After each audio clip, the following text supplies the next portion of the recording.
Bonjour à tous, c'est le live quotidien, 19h, heure française, 18h, heure algérienne. Donc aujourd'hui, trois petites choses comme d'habitude, avec d'abord deux commentaires, enfin un commentaire un peu particulier, je vous dirai un petit peu pourquoi je reviens dessus, et un message privé, et j'allais dire c'est deux messages que j'ai reçus à un quart d'heure d'écart, quelque chose comme ça. Je vous lis ça tout à l'heure. Ensuite on attaque avec Madeleine Pagès, qui était professeur de français au lycée de jeunes filles à Oran. Alors je sais pas trop ce que c'est comme lycée de jeunes filles, peut-être Stéphane Xel, probablement, parce que c'est quand même assez vieux. Et ensuite, on attaque avec, on finit plutôt avec une toute petite question un petit peu sympathique, parce qu'en fait la première question est dure. Alors j'ai hésité vraiment à mettre cette première question. Salut Samir, salut Dan. Alors cette première question, elle est quand même très spéciale. C'est pas une question d'ailleurs, c'est un commentaire qui a été très dur sous un de mes lives. Et si je le lis, c'est certainement pas pour faire de la polémique, parce que moi ça m'intéresse pas du tout. En revanche, je pense que c'est important que chaque personne qui commence à cheminer vers l'Algérie ait conscience de ce à quoi quand même il peut se retrouver confronté. Et moi j'ai été confronté à ça, mais alors en permanence. Donc je vous lis le commentaire, je vous demande pas de commentaire parce que ça n'a aucun intérêt, mais enfin je vous lis quand même ce que j'ai reçu, et ce que j'ai reçu pendant très longtemps, moi, dès que j'ai commencé le blog. On en parle 2 secondes après. Première chose, juste une chose, restez là où vous êtes né.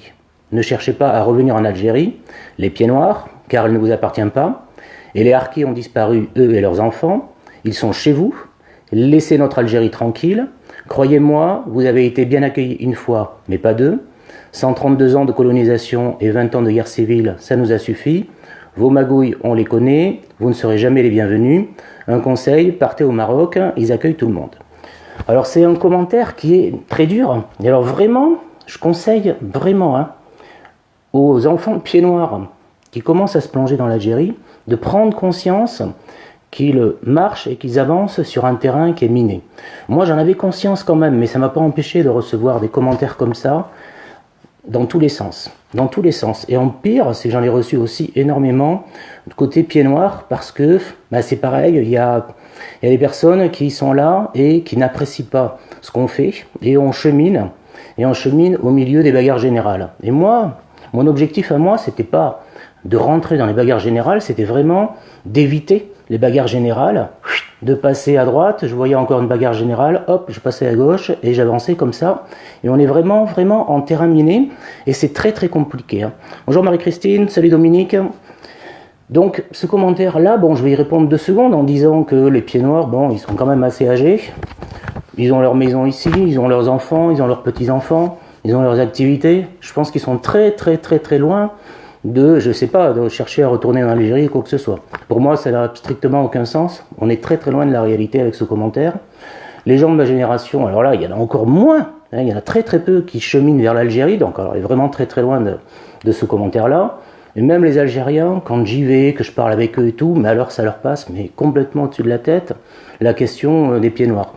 Donc j'allais dire un commentaire comme ça, pour moi, c'est quelqu'un qui arrive d'une autre planète, c'est pas spécialement adapté à la réalité, ça n'a aucun sens pour moi. Mais ce que je voulais dire en tout cas, c'est que par contre, on est confronté à énormément de commentaires comme ça. Et c'est que de temps en temps, sous mes lives, paf, je me retrouve avec un commentaire violent, dur. Des fois, je remets un peu en place, puis des fois, je laisse courir parce que c'est encore la meilleure des choses à faire de mon point de vue. Salut Marie-Ange. Et alors, dans le quart d'heure, c'est pour dire quand même que dans le quart d'heure, je me retrouve avec un autre commentaire, mais cette fois-ci en message privé. Parce que justement, des commentaires violents comme celui-ci, souvent, ça bloque tous ceux qui arrivent dessous. Ils savent plus très bien quoi raconter, parce qu'ils ont peur d'être pris à partie. Et ça bloque très souvent. Moi, je me suis retrouvé confronté à des choses comme ça, des gens qui n'osaient pas parler, parce qu'au-dessus, ça avait commencé à balancer, et dessous, ils n'osaient pas trop dire ce qu'ils pensaient. Donc, hop, je reçois un quart d'heure plus tard, en privé, un autre message d'une personne qui est algérienne. En tant qu'Algérienne, je tiens à vous dire que notre pays a besoin de tous ses enfants. Je discute souvent avec les jeunes de ma génération. Ils n'ont rien contre les pieds noirs. Mon grand-père a pleuré ses amis et compagnons de jeunesse tout le reste de sa vie. Je rêve d'une Algérie meilleure qui prend dans ses bras tous ses enfants de toute religion et origine. Mon rêve est de faire une série de reportages pour accueillir les histoires des gens qui ont quitté l'Algérie. J'ai une boîte de production sur Paris et je tiens à réaliser ce projet. Je vous envoie plus de détails. Merci, mes amitiés.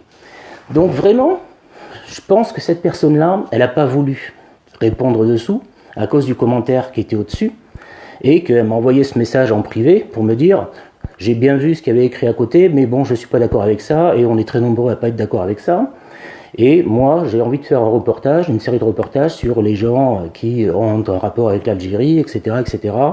Et votre témoignage, il m'intéresse, etc., etc.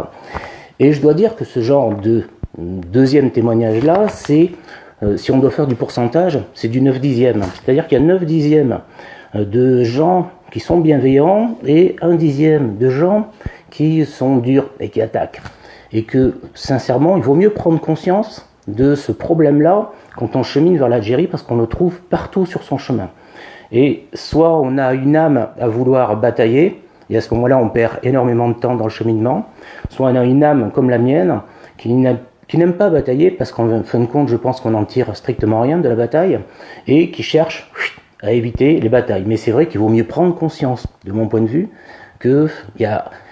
qu'on est en terrain miné. On est en terrain miné parce que bon, ben, cette histoire-là, elle n'est pas réglée depuis 50 ans, ça continue à énormément discuter, c'est pas réglé du tout. Donc on se retrouve en terrain vraiment miné et c'est pas évident de cheminer. Régulièrement, je me retrouve avec des commentaires durs et il faut arriver à savoir ce qu'on en fait. Et c'était quelque chose à quoi j'étais préparé quand même il y a 4 ans quand j'ai commencé le blog, mais il n'empêche que quand on les reçoit en pleine figure, c'est dur. Actuellement, je m'en fiche complètement, hein. Mais quand on commence, on n'est pas habitué à se prendre des coups de poing dans la figure. Et alors, bien souvent, c'est quand même très difficile. Donc voilà ce que je voulais dire sur ces petits commentaires-là.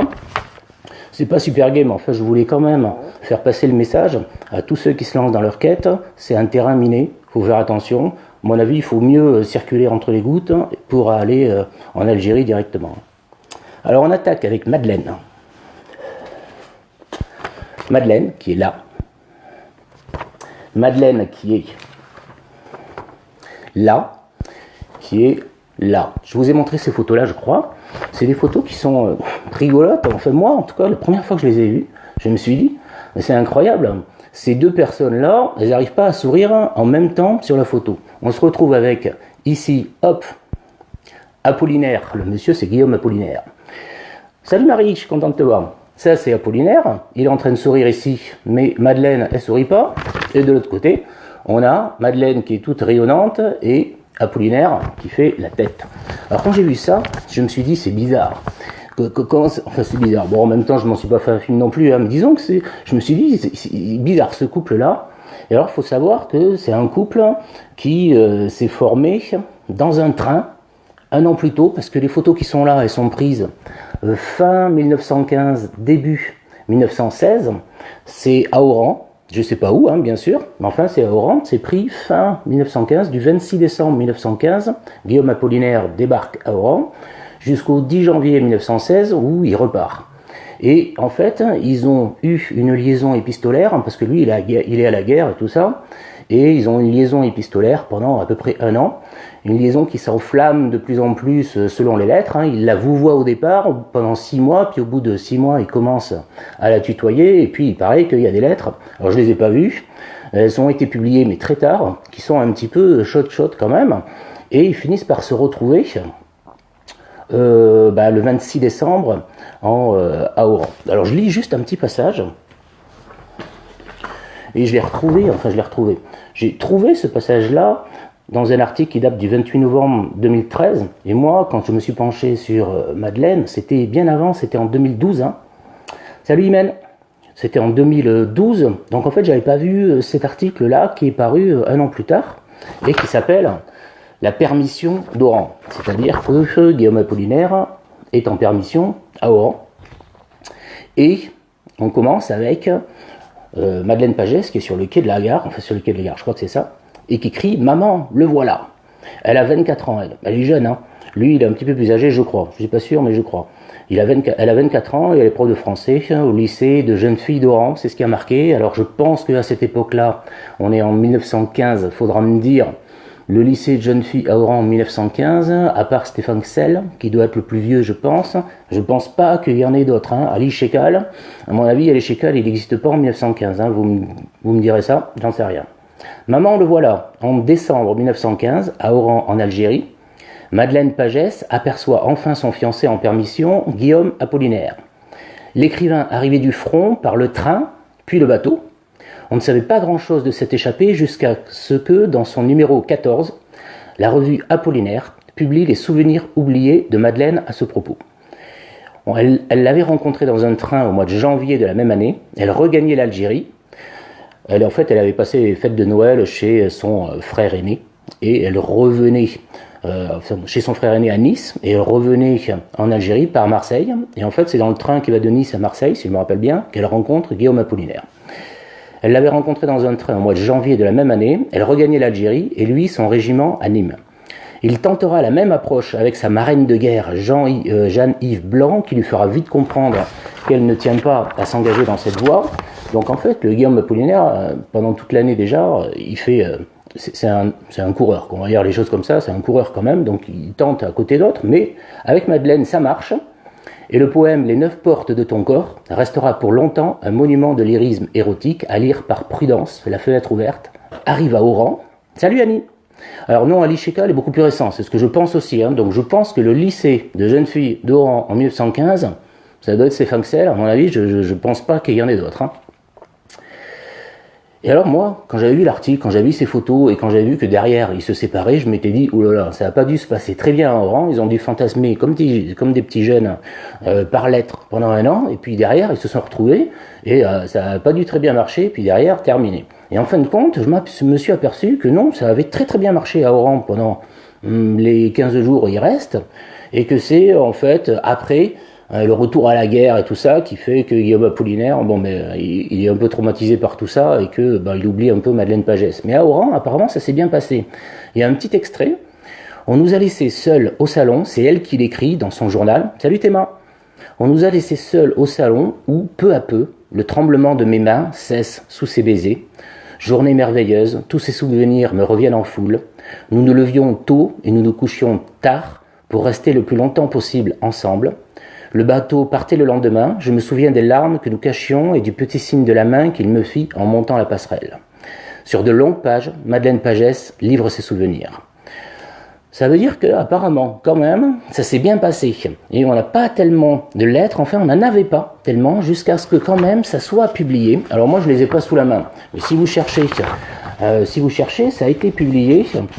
Alors ça a été publié en tout cas par la revue Apollinaire numéro 14, et publie tout le journal de Madeleine Pagès sur ces 15 jours qu'ils ont passés tous les deux à Oran et qui manifestement s'est très très très très bien passé. Donc j'allais dire derrière pourquoi est-ce que ça colle plus? Je pense qu'il y a la guerre que Guillaume Apollinaire continue de vivre et qui fait que c'est plus que ça marche plus très bien. Alors je vous lis juste un petit poème puisque c'était Oui qui m'avait fait hier la remarque que Apollinaire dans son recueil de poèmes Alcool avait fait des poèmes pour Madeleine Pagès. Alors j'avais vu ça, j'avais complètement oublié moi. Donc j'en ai retrouvé un qui est dans Alcool. Si jamais vous avez Alcool d'Apollinaire dans votre bibliothèque, vous irez faire un tour, il y a des poèmes à Madeleine. Et c'est toujours un brin érotique. Lune candide, vous brillez moins que les hanches de mon amour. Aube que j'admire, vous êtes moins blanche, aube que chaque jour. J'admire, ô hanches si blanches. Il y a le reflet de votre blancheur au fond de cet aluminium dont on fait des bagues. Dans cette zone où règne la blancheur, ô hanches si blanches. Donc il est au niveau des hanches. Et il a l'air d'être très bien. Et ça, c'est les poèmes qu'il écrit avant, surtout, de la rencontrer. Après, il passe petit à petit à autre chose. Bon, alors voilà ce que je voulais dire. Alors j'avais plein d'autres trucs à raconter. Notamment, ça c'est le journal de Madeleine Pagès, où elle écrit sa rencontre dans le train avec Guillaume Apollinaire. Mais je crois que je vais pas le lire, je vous le mettrai dans la lettre, là, comme ça sera plus simple. Cela dit, vous pouvez le trouver à peu près n'importe où. Vous tapez Madeleine Pagès, Guillaume Apollinaire, lettre par exemple, et vous trouvez, j'allais dire des tas d'informations, non, parce que mine de rien, il n'y en a pas beaucoup d'informations, mais enfin, vous pouvez trouver, je pense, le début, sans trop de problèmes, la rencontre dans le train qui est racontée par Madeleine Pagès. Par contre, ce que je regrette vraiment, c'est de ne pas avoir le numéro 14 d'Apollinaire, où elle raconte tout ce qui s'est passé à Oran pendant 15 jours. Si un jour je me le trouve, ce numéro, je vous en lirai quelques passages, je serais content de voir un petit peu ce qu'ils font à Oran pendant 15 jours. Bon, voilà ce que je voulais dire pour ça. Dernière petite chose, un message tout sympa. J'ai voulu équilibrer avec le premier message qui, lui, n'est pas super sympa. Ouf, on me dit, c'est une vieille dame. C'est une vieille dame pied noir qui m'envoie un tout petit message suite à l'article d'ailleurs que j'écris Guérir à Oran. Elle m'envoie un tout petit message. Bonsoir Paul. J'aimerais savoir si la statue de Gambetta est encore à Oran. Le destin a voulu que je déménage à Cahors, ville natale de Gambetta. Je joins la photo avec toute mon amitié. Bon, alors j'ai pas répondu, j'ai répondu, je vais chercher, je vais voir, mais enfin, je vois pas très bien comment il pourrait y avoir toujours la statue de Gambetta à Oran.